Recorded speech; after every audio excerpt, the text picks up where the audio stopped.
रहमतुल्लाह अलैह दरवेश थे दिल्ली के, बहुत सारे लोग मुरीद थे। एक बड़ा खिदमत गुजार मुरीद था, मजदूरी करता था, गरीब था, तो 6 बेटियां थी उसकी। हजरत साहब के पास रोज आके कहता, हुजूर बच्चियों के लिए दुआ करें, अल्लाह कोई असबाब पैदा कर दे। एक बच्ची की शादी का खर्चा 1000 दिनार है और मैं गरीब हूं। हजरत साहब दुआ कर देते। खानका शरीफ के थोड़े ही फासले पर, हजरत जहां बैठ के मुरीदों की तरबियत करते थे, उससे थोड़ा ही फासले पर ना एक ईसाई रहता था, बड़ा मालदार था, बड़ी सारे ऊंट, गायें, भेड़, बकरियां रखी हुई थी, और हजरत शरफुद्दीन रहमतुल्लाह अलैह की बड़ी मुखालफत करता था। और ये जो आपका गरीब मुरीद था, ये उसका पड़ोसी था। एक दिन बुला के ना उनको कहने लगा कि तू किधर जाके जो है वो टकरे मार रहा है, वहां से कुछ नहीं मिलने वाला। वो तुझे क्या देंगे जिनकी खानका खुद चंदे पे चलती है, मदरसा चंदे पे चलता है, मस्जिद चंदे पे चलती है, तेरी बेटी का मामला कहां हल होगा? तो उस दरवेश ने कहा कि तू मेरे पीर को नहीं जानता, तू अजय मेरा महबूब नहीं डिठा, तो पता नहीं ना, तू इस रस्ते का मुसाफिर नहीं, तू नहीं जानता। उनका बस चले ना तो वो हर कीमत में मेरी बेटियों की शादी करा दे। अब वो ईसाई था, कहने लगा अच्छा चलो ठीक है, अगर इतनी बात है ना तो जाओ उनसे जाके कह दो कि 6 साल के लिए मेरे साथ मुआहदा कर लें, तो मेरे जानवरों को चारा डाल दिया करे, 6 साल ड्यूटी करे, मैं 6000 दिनार दे देता हूं। वो मेरे साथ 6 साल मेरे जानवरों को चारा डाले, रखते हैं ना आप चारा डालने के लिए एडवांस पैसे दे के। अब तो लोग उन्हें भी गुलाम ही बना लेते हैं, बड़ी थोड़ी तनख्वाह देते हैं, जुल्म करते हैं, पूरा मुआवजा नहीं देते। हजरत शेख शरफुद्दीन के बारे में वो कहने लगा, जो अपने पीर से जाके कह के मेरे जानवरों को 6 साल चारा डाले, मैं 6000 दे देता हूँ, तू जो कहता है हर कीमत पे जाने को तैयार है। उसने जब ये बात की तो मुरीद ने नाराज हो गया, वो लड़ाई हो गई, गिरबान पकड़ लिया, झगड़ा हुआ, बात बड़ी दूर गई। इस तरह की बात करता है मेरे हजरत के बारे में, तेरे जैसे कहीं मैं वहां काम पे रखा दूं। जब बड़ी बहस हुई, बात मोहल्ले में, इलाके में फैल गई, दुनिया ने सुन ली, तो शेख शरफुद्दीन तक भी पहुंच गई। इस तरह झगड़ा हुआ है। लोग सो गए इशा की नमाज के बाद। हजरत साहब ने ना सर पे कपड़ा लिया, उस ईसाई के दरवाजे पे दस्तक दी, वो बाहर आया, फरमाने लगे लोग तो सोच समझ के मुलाजिम रखते हैं, तूने भी तो सोच ही लिया होगा, तभी तो मुझे ऑफर की है। तू अपनी ऑफर पे कायम है? वाकई मुझे रख लेगा और 6000 दिनार दे देगा? कहने लगा जा बाबा काम कर अपना। फरमाया नहीं, तूने इतने लोगों में बात की, इतनी बहस हुई, तो कायम है?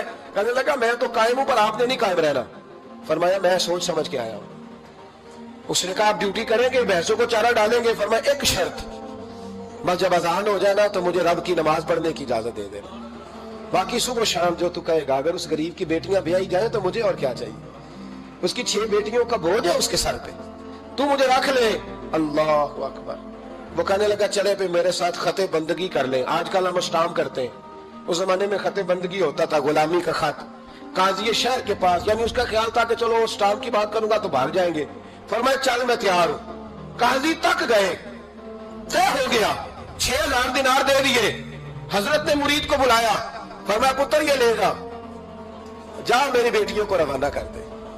कहने लगा हुजूर ये क्या कर रहे हो आप, कुछ सोचे?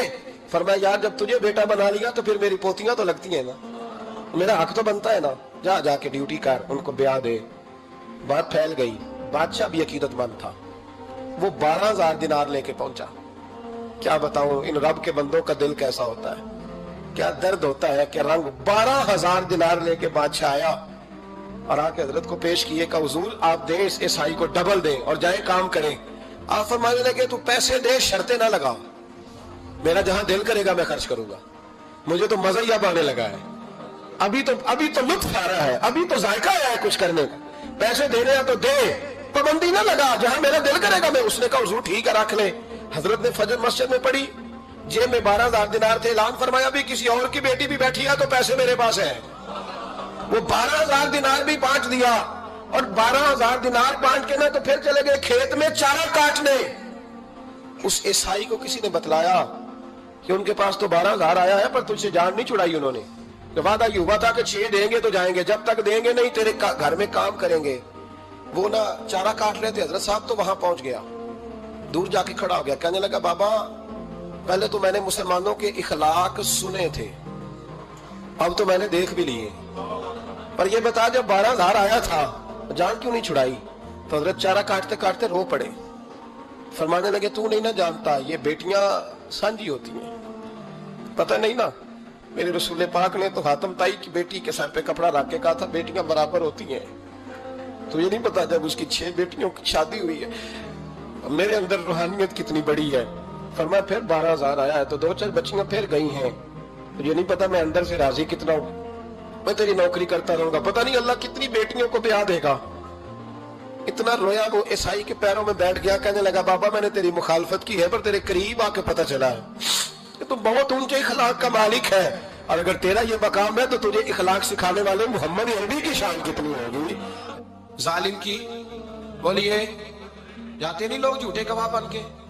وکیل صاحب کو نہیں پتا ہوتا کہ یہ بندہ مجرم ہے جو میرے پاس آیا. کیا مجرموں کے وکیل نہیں ہوتے؟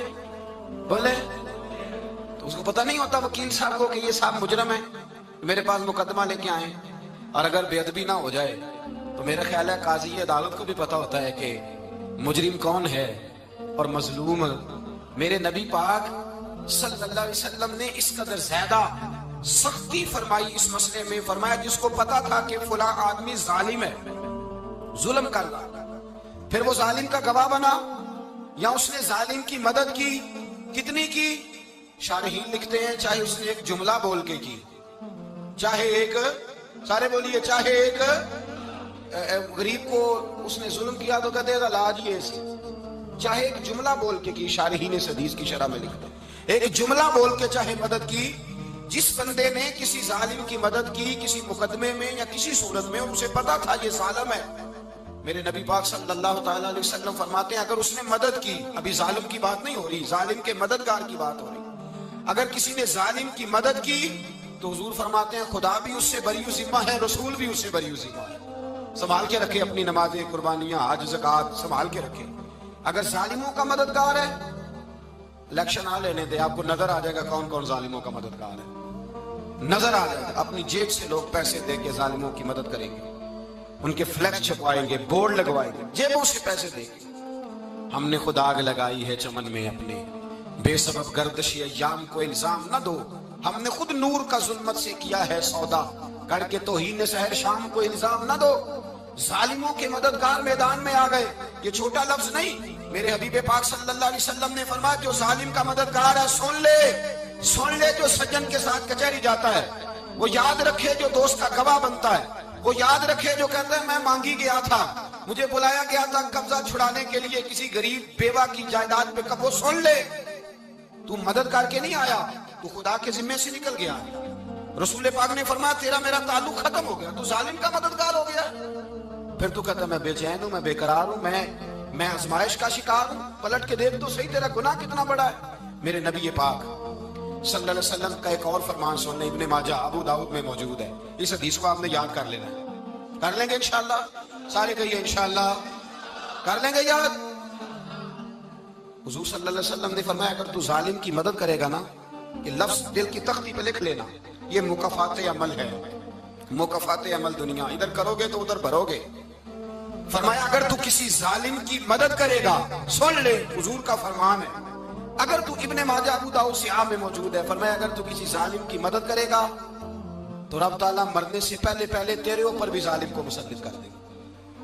تیرے اوپر بھی ایک دفعہ ظلم ضرور ہوگا اگر تو ظالم کی, وہ کسی صورت میں بھی ہو سکتا ہے, کسی صورت میں تیرا بیٹا ہی اٹھ کے ظلم کر دے گا, تو الجھ جائے گا, کسی نہ کسی جگہ تیرے لیے تباہی کا سامان ہوگا, تیرے اوپر ظلم ہوگا, اس لیے کہ تو ظالموں کا مددگار ہے. چاہیے یہ تھا کہ تو مظلوم کی مدد کرتا, انسانی ایمانی یقین کا فریضہ سر انجام دیتا, تو ظالموں کا مددگار ہو گیا. ٹٹول کے دیکھ لیں, رزلٹ نکال کے دیکھ لیں, ہمارے زمانے میں ظالموں کے مددگار زیادہ ہیں. اتنی لمبی زبانیں نکال کے ظالموں کی مدد کرتے ہیں. بڑے بڑے کالم نویس اللہ نے انہیں قدرت دی لکھنے کی, تو اپنا قلم ظالموں کی مدد میں خرچ کرتے ہیں. وہ لوگ جن کو اللہ تبارک و تعالیٰ نے قدرت دی, ہمت دی, طاقت دی, کچھ لوگ ان کے حلقہ احباب میں وہ اپنے لوگوں کو استعمال کر کے ظالموں کی مدد کرتے ہیں, ظالموں کی مدد کرتے ہیں. میرے نبی کریم سید عالم نور مجسم صلی اللہ علیہ وسلم نے فرمایا اگر تو نے ظالم کی مدد کی تو جب تک تو توبہ نہیں کرے گا رب تجھ سے ناراض ہی رہے گا. اللہ تجھ سے, اور بھائی جس سے رب بھی ناراض ہو گیا, نہ کھانا نہ پینا نہ سونا نہ جاگنا نہ نیند, پھر تیری ہر چیز تیرے لیے آزمائش ہو جائے گی, پھر تیرا سایہ بھی تیرے لیے خوف کا سامان بنے گا, پھر زندگی جیتی جاگتی لاش بن جائے گی, تو اپنے کندھوں پر اپنی میت اٹھائے پھرے گا جب تو ظالم کا مددگار ہوگا. اور نبی پاک صلی اللہ علیہ وسلم نے فرمایا ظالموں کا مددگار بھی ظالم ہوتا ہے, ظالموں کا مددگار بھی, سارے بولے जालिमों का मददगार भी नहीं। को नहीं, आप सारे नहीं बोले, एक दफा बोले जालिमों का मददगार भी। पक्की बात है, जालिमों का मददगार भी।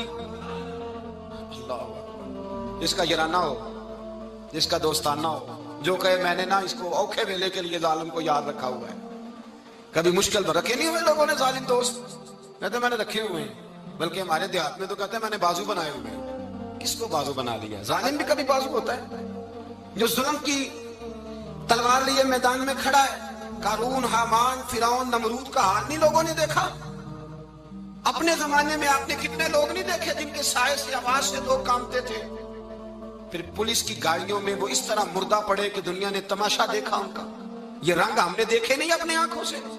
फरमाया जालिम का मददगार भी, जो कार में बिठा के लेके गया वो भी, जालिम जिसने चाय पिलाई वो भी, जिस शख्स ने खाना खिलाया वो भी, जो कचहरी तक साथ गया वो भी, जिसने फ्लेक्स के नीचे, बड़े शराबी के नीचे छोटी अपनी फोटो लगाई वो भी, जो वोट की पर्ची डालने गया वो भी। कह देना बाहर निकल के कि हजरत साहब ने सियासी तकरीर की है, कह देना, पर बात तो सच्ची है ना। खू करे हम तो से थोड़ा सा गिला भी सुन ले, खू करे हम तो से थोड़ा सा भी गिला। इमाम मालिक के पास एक बंदा आया, उसने कहा हुजूर मैं दर्जी हूं, एक जालिम बादशाह मुझसे कपड़े सिलवाता है, मैं तो जालिमों का मददगार नहीं ना। एक जालिम बादशाह मुझसे, हुजूर मैं तो मददगार नहीं ना जालिमों का। जो फरमाया जालिमों का मददगार भी जालिम होता है, तो कपड़े लेके आता है, मैं सी के दे देता हूँ, जिम्मेदारी नहीं। भैया एक आदमी दुकानदार है, उससे कोई बंदा चीज खरीदने आएगा तो थोड़ी कहेगा मैंने नहीं देनी, तो देगा। कोई बंदा अगर किसी शख्स से कोई काम कहता है, जो उसकी फील्ड है, उसका शोबा है, उसका मुआश का वो सिलसिला है, कहते हैं या रसूल अल्लाह सल्लल्लाहु अलैहि वसल्लम जालिमों का मददगार भी जालिम, हुजूर ने फरमा दिया। तो इमाम मालिक से बंदे ने मसला पूछा, दिल की तख्ती पे लिखने वाली बातें हैं। कहा हुजूर मैं दर्जी हूँ, जालिम कपड़े सिलवाते हैं, मैं तो मददगार नहीं ना। इमाम साहब कहने लगे नहीं, मददगार तो वो होगा जो तुझे सुई धागा फराम करेगा। तू तो पूरे कपड़े सी के देता है, तू तो खुद बहुत बड़ा जालिम है। तो पूरे सूट सी के देता है, तू तो बहुत बड़ा जालिम खुद है। मददगार तो वो होगा जो तुझे धागा देगा, जो तुझे बटन देगा, जो तुझे नलकी देगा। जो जालिम से इतनी नफरत जुल्म करके बंदा है, यहाँ तो हमारे जमाने में हीरो बन जाते हैं लोग। जालिम हीरो है, लोग उससे डरते फिरते हैं, घूमते फिरते हैं, और बहुत सारे कम मिजाज लोग उसके पीछे हाथ बांध के फिरते हैं। जालिमों की मदद करना, जालिमों के साथ रहना, ये जुल्म है, जुल्म, ये ज्यादती है। मेरे नबी पाक सल्लल्लाहु ताला अलैहि वसल्लम ने इरशाद फरमाया, याद रखो रब फरमाता है मैं मजलूम की मदद जरूर करूंगा, चाहे जल्दी करूं चाहे देर से करूं, मैं मजलूम की मदद। और हुजूर सल्लल्लाहु अलैहि वसल्लम ने फरमाया, हजरत मुआज बिन जबल कहते हैं हुजूर ने मुझे यमन का गवर्नर बनाया। जब मैं जाने लगा ना तो हुजूर ने बड़ी नसीहतें की, बुखारी में मौजूद है। फरमाते हैं जब मैं पलटने लगा तो मेरे रसूल ने फरमाया मुआज एक मिनट ठहर जा, एक बात मेरी याद रखना, इसको ना भूलना। कहा हुजूर क्या? फरमाया देखना किसी पे जुल्म ना कर बैठना, कहीं तुझसे ज्यादती ना हो जाए। महबूबा फिर हुजूर ने फरमाया सुन मेरे मुआज, मैं तुझे गवर्नर बना रहा हूं, ज्यादती ना कर बैठना। या रसूल अल्लाह सल्लल्लाहु अलैहि वसल्लम क्या होता है? तो मेरे करीम ने फरमाया जब मजलूम दुआ के लिए हाथ उठाता है तो अर्श का मालिक कहता है फरिश्तों पीछे हट जाओ। अर्श का मालिक कहता है फरिश्तों पीछे हट जाओ।